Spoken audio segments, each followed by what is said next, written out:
Hello, I'm Natalie from the Early Years Alliance, and today I'm here to talk to you about treasure baskets. I'm going to share with you some of the key areas of development that treasure baskets can support your baby with, and I'm going to give you some tips and ideas for how you can set up some treasure baskets at home. Babies explore treasure baskets through physical action and through using all of their senses. And when we provide babies with these sorts of experiences, it's really key in terms of that early brain development, because what these experiences do is they support our baby by stimulating and strengthening neural pathways, and it helps them to form those pathways in their brain. It's really key that we do as much as we can to support the formation of neural pathways in that birth to 3 years period of life, because that is when those pathways are open for those connections to be made. And after that point, those connections that aren't made start to be pruned off. So it really is a sort of use it or lose it situation in terms of brain development. Now, pathways can be made later in life, but it's much more difficult. And if you think about how much a baby learns from birth to 3 years, you can just see how that is such a crucial, sensitive period for this learning to take place. And if you compare that to, for example, an adult trying to acquire a second language later in life, compared to when a baby learns their native language or even becomes bilingual, how much easier they find that. And it's because they are in this period where those pathways are just ready for those connections to be made. So treasure baskets and these sorts of sensory experiences are one of the things that we can provide our babies with to support them with that early brain development. Babies will often explore treasure baskets with their mouths, so they will pick things up and they will pop them into their mouths, and that's part of the exploration, and that should really be encouraged. And the reason for that is that it stimulates their mouth so significantly because they have very sensitive gums, and they use their gums and the inside of their mouth to find out about the textures and features of objects. It's a really key way for them to do that. It also supports strengthening the muscles in their mouth and their tongue. And this is really important because it can support them in making sounds that are later used for speech. So actually providing children with these sorts of opportunities can be really crucial in terms of their language and communication skills a little bit later. Babies will explore independently, so they'll enjoy doing that when they're presented with these sorts of objects. But they also have a natural disposition for communication in their play. So they are looking to communicate with that supportive adult that is present and supervising that play. And the way that they do that is they might hold something out to you, or they might just drop it just in front of you. And what they're doing when they are offering you these objects, holding them out to you or presenting you with them, is they're looking for that response. So that's your baby's way of communicating with you through their play. And what they're looking for are those positive verbal and non-verbal responses that you might give them and engage with them in that play. They might also glance at you for approval. You might see your baby pick something up and sort of look at it and explore it and then just glance at you for a moment.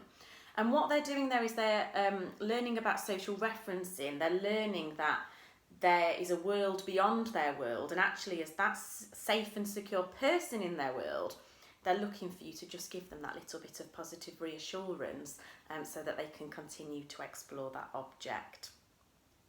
And when we do this, when we provide babies with this positive verbal and non-verbal communication, we provide them with confidence, and this encourages their curiosity. And when we build this positive disposition towards exploring and learning about the world around them through something that we set up and provide for them in that moment, we're giving them that curiosity that they take into the rest of their day. So we're guiding them with something that we purposefully set up for them. They're learning this really positive disposition towards curiosity and exploration, and then they will take that and they will use that as they come across different objects and situations throughout the rest of their day. So we're really forming a positive learning environment at home around that child. So I'm just going to share with you the tray that I've got here and a couple of other objects that we can use in a similar sort of way to play with babies. So I've got here a tray with lots of different bits and bobs that I found around the house. I'm not working in my usual work setting right now. I'm at home. I don't have a baby at home. So actually, this is quite a good example of the things that you can go around your house and collect that mostly aren't specifically for a baby, but we can use safely and we can give to them in the creation of a treasure basket. So I'm just going to go through some of these things that I've got in here. I would set this up for a baby and I would just give this to them so that they can reach and grab and take things out of here. I might also do it as a tummy time activity, so I might have baby on their tummy and give them some of these objects out of the tray just on their play mat just in front of them so that they can reach out and explore them, and I would sort of keep changing those around for them so that they can explore that whole tray. So I've got a little wicker ball. This is kind of from like a home furnishings interiors set. It isn't something that was specifically for play, but I've chosen this because actually as long as I pull off the little bits that might come off each time I put it out, it's nice and safe. Baby can put that in their mouths. I can keep this nice and clean, so after they've played with it, I could actually just give that a little soapy wash and just make sure it dries out really well. So it's nice and clean and safe for that next play experience. So I've got these little balls. They're really nice and light as well. By comparison, there's a solid wooden one there. So that would give a different weight, a different texture to explore. I've got a couple of corks. They're really lovely. Again, something quite light. Just take care with mouthing with that one. It's a little bit smaller, but you know, we're supervising, so that baby isn't going to pop that all the way in, but they might just have a little chew or a little mouth on there. Nice close supervision with that one. I've got a wooden washing up brush, so it's really lovely texture of the bristles. We've got the metal and the wood. Metal feels quite cold in comparison to the wood, so that's going to be a difference that the baby's going to be able to recognise. A little empty box. You could give them the lid that goes with it, but I quite like that open because it's something that they can just pop their fingers in and they can kind of hold it that way, all that way. A little metal sieve. It's like a little metal tea strainer. Again, just something that's a different texture for them. I've got a tin lid. You could put different size tin lids in there for them to explore. A wooden spoon. It's a brand new one. It's not one that I've used in the kitchen, but you can pick packets of wooden spoons up relatively cheap. So maybe something to get and add to your treasure basket collection as something that you just keep just for this purpose. Again, a little wooden egg cup. So something that you could buy in like a kitchen section, but we're going to use it as part of our play. You could use like a plastic one as well. It's still quite a nice shape for them to explore. Natural objects and wood are really lovely in terms of the added textures they get there as that extra sensory feedback. There's a little wooden star out of a shape sorter set. So the sort of toy that might be for a slightly older baby or a toddler who's learning about shape, and maybe in that schema where they really want to do the posting all of the time. But we can take little bits from other play sets and pop them in our treasure baskets. I've got a little wallet. These are really lovely for babies to explore because they often have a Velcro fastening. They get that really lovely sound there, that sensory feedback, and they can explore the pockets inside there. You can often pick up old ones from like charity shops that you can just give a little wipe down, clean, disinfect, and then they're ready for your baby to play with. It's a different, more malleable object in there, so they can explore it in a different way.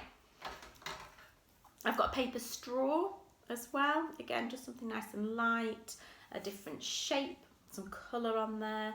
So just something different to explore. That one wouldn't be a reusable one. If baby was to put a paper straw in the mouth, obviously it would get a bit soggy, so that would be something that isn't reusable and that I would add in as a new one out of a packet each time. And lastly, this is one that I've created. It isn't just something that I found around the house. It's just a wooden hoop. You often get these as part of like curtain hoops. You can buy these again from kind of home interior shops, and I've just tied on lots of ribbons. You can actually buy packets of these. If you go on somewhere like Amazon, you could probably get quite a big packet of these quite cheaply. Lots of different ribbons, and you could make a selection, different coloured ones. It's really nice because the baby can hold it, but they've also got this soft silky element there. And we could sort of use this for song and music sessions as well. So just something that I've added there with a little bit of extra colour.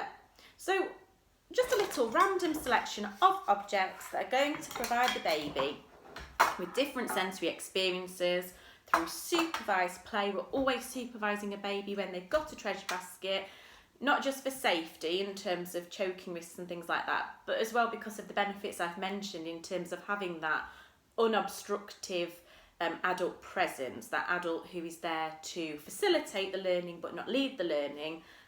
It's really important, and baby gets a lot of benefit from the interactions that you will have around this treasure basket. Another little thing I wanted to share with you today are some baby-sized sensory bottles. You can make bigger ones with kind of water bottle sized bottles, but I just wanted to share with you a couple of really small ones that are really great for younger babies, perhaps a baby under 6 months who has quite small hands and needs something that they can pick up in those little fingers and explore.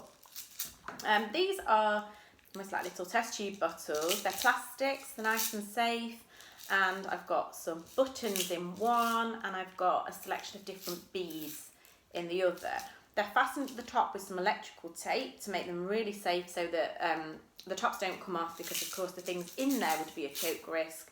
But because we've got them securely fastened inside the bottles, actually what we've got is something that makes sound, something that moves, and the weight shifts. They can get their hand all the way around there, and they can also enjoy the colours and the shapes of the things that are inside.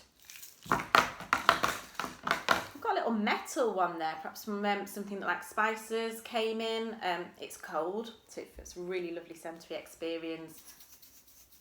And it's just got sand in it, so it's a really subtle sound, but again it's the shifting weight and holding that's going to be really lovely. And then this one is the size of bottle that like food colourings, or maybe like baking things, like little sprinkles that you might put on cupcakes, those sorts of things come in this size of bottle, so definitely don't throw those away, save them. And in there I've got some water and some little stars, kind of glitter stars in there. And again, I've secured the top so that we absolutely know that the top isn't coming off, the water isn't going everywhere, and there's nothing the baby can swallow and ingest there. So it's nice and safe. And again, it's just a really lovely sensory experience. Again, you can make much bigger ones. These sorts of things with the water and something that settles in the bottom are really lovely as a calming tool for toddlers when we're having those big feelings, struggling to control those big feelings. Sometimes just having a moment to play with a sensory bottle and just shake and watch all of those little things settle to the bottom can be a really nice mindfulness tool that they can really enjoy, and you can use it as a bit of a tool to help your child to calm down. So really lovely sensory bottles. And the last one that I think is a lovely little thing to have in your parenting toolkit for your home learning environment, it's an emergency foil survival blanket. You often get these as part of a first aid kit, but you can actually just sort of buy them from pharmacies and probably from your supermarket as well in the like medical supplies aisle. And what it is, I'll open it out for you, is a big foil sheet. And this is such a lovely sensory tool for your baby. They can have their tummy time on here, or if they're sitting, they could sit on here, or you could lay them on their backs. You could put some of your treasure basket resources on here for your baby to explore. You could sit them on here, pop the treasure basket on top. It's quite crinkly. It makes quite a lot of sound. They can grab hold of it, but it doesn't rip easily, so they're not going to be pulling bits off it, and you can use it again and again. And of course it's got that lovely reflective element as well. Babies love mirrored surfaces, so this is a really safe way of giving them that mirrored surface, particularly for tummy time, when they can be looking and they can see their reflection and your reflection in that surface. So your survival blankets are inexpensive. You occasionally get them in the like pound shops. You sometimes see them in there. So if you see one of these, get one. Get it in your little home learning kit, because this is going to be a fantastic resource to use with your baby. Really stimulating, and again really supporting that early brain development by supporting the strengthening and stimulation of the formation of those neural pathways. If you would like any other ideas for things that you can do with your children at home, then you can go to our website, which is www.familycorner.co.uk, or you can go to the Early Years Alliance YouTube channel for lots of other videos with tips and ideas regarding your child's learning and development at home.